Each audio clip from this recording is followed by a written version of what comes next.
صبر کا مطلب کیا؟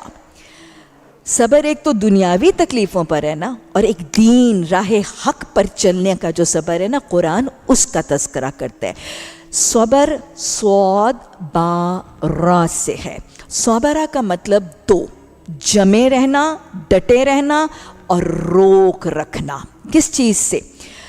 مطلب یہ ہے کہ جب ایک انسان اللہ کی بندگی کرتا ہے، اللہ کی اطاعت کر کے جنت کے راستے صراط مستقیم پر چلتا ہے، تو آزمائش تو شرط ہے، آزمائش تو ضرور آئے گی، کبھی جسمانی، کبھی مالی، کبھی روحانی، کبھی سوشل، سائیکلوجیکل، فزیکل، اکنامک، ہر قسم کی مشکلات آتی ہیں۔ تو جب راہ حق کے مسافر کو مختلف قسم کے امتحان اور آزمائشیں آتی ہیں، تو اس وقت وہ اپنے نفس کو گھبراہٹ سے، پریشانی سے، سراسیمگی سے، انگزائٹی سے، ٹینشن سے جب روک کے رکھتا ہے تو یہ صبر ہے۔ اور دوسری بات یہ کہ جب تکلیفیں آتی ہیں تو پھر اللہ کی اطاعت پر جمع رہتا ہے، ڈٹا رہتا ہے، یو ٹرن کر کے، یہ نہیں کہتا کہ اباؤٹ ٹرن میں پچھلی زندگی میں ہی بھلا، یہاں تو تکلیفیں بڑی ہیں، اللہ کی اطاعت پر جمع رہتا ہے اور اپنے نفس کو گھبراہٹ سے روکتا ہے، یہی صبر ہے۔